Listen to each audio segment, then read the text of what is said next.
माननीय उपमुख्यमंत्री अध्यक्ष महोदय, आज 25-26च्या अर्थसंकल्पातील अनुदानाच्या मागण्यांवर चर्चा करत असताना वित्त विभाग, अन्न नागरी पुरवठा व ग्राहक संरक्षण विभाग आणि नियोजन विभाग या तिन्ही विभागाच्या संदर्भामध्ये दोन्ही बाजूच्या सन्माननीय सदस्यांनी आपली आपली मतं मांडली, परंतु त्याच्यातले बरेचसे समोरचे सन्माननीय सदस्य इथं हजरच नाही। त्याच्यावर मी काय त्याला उत्तर देणार नाही।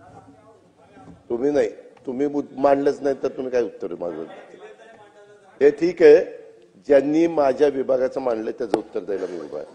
त्यामध्ये माझ्याकडे सगळी उत्तरं आहेत। खरं तर मी परवा 2 तास अर्थसंकल्पावर रिप्लाय दिलेला आहे आणि खरं तर सन्माननीय सदस्य नाना पटोले साहेबांनी महसुली तूट वगैरे हे सगळं काढलं। मी त्यावेळेस सांगितलं 15 वर्षाचा अध्यक्ष महोदय मी माहिती दिलेली होती की कशा पद्धतीनं आपण हे 1% आतमध्ये ठेवलेली आहे।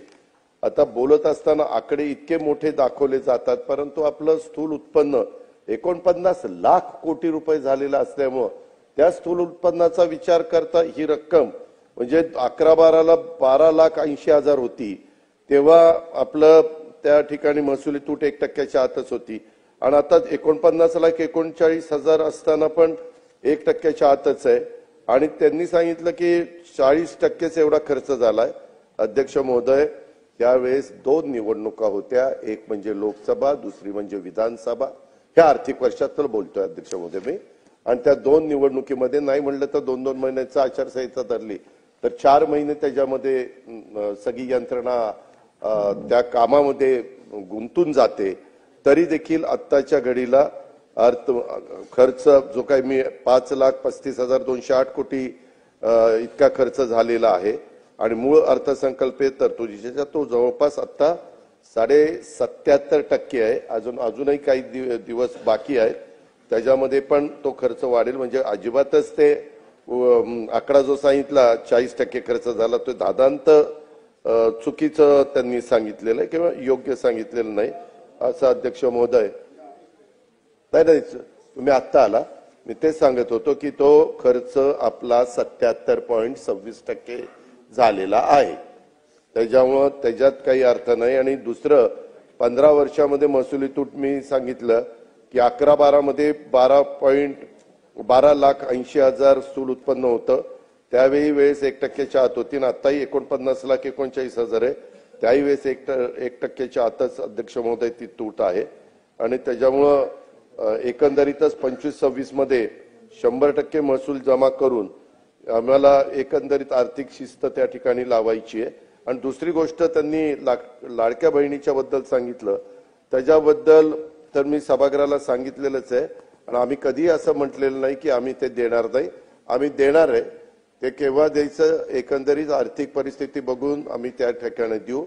सगळी सोंग करता येतात, पैशाचं सोंग काही करता येत नाही आणि त्या पद्धतीनं आमचं काम चाललेलं आहे। आम्ही त्या खात्याचे मंत्री आदिती तटकरेंनी सांगितलं की आम्ही देणार आहे, स्वतः मुख्यमंत्र्यांनी सांगितलं देणार आहे, मी पण सभागृहाला सांगतोय आमच्या लाडक्या बहिणींना आम्ही देणार आहे। सध्या आम्ही 1,500 रुपये कबूल केल्याप्रमाणे देतोय आणि पुढचीही रक्कम देण्याच्या संदर्भात आमची परिस्थिती सुधारली की ते देऊ।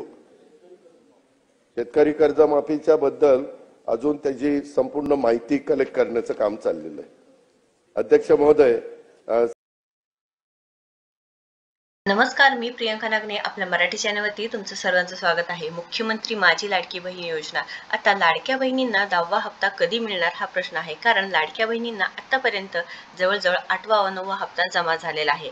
इथे अजितदादा पवारांनी स्पष्ट केलं आहे की लाडक्या बहिणींना पुढील हप्ता कितीचा मिळणार आहे, म्हणजे 2100 रुपये का 1500 रुपये।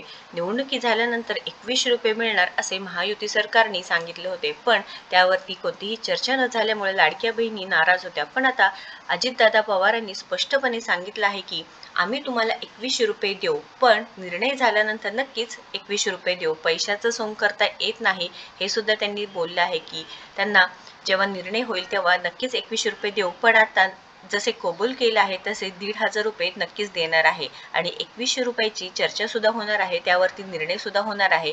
त्यांची आर्थिक परिस्थिती सुधारल्यानंतर नक्कीच लाडक्या बहिणींना 2100 रुपये देऊ असं अजितदादा पवार यांनी स्पष्ट केलं आहे.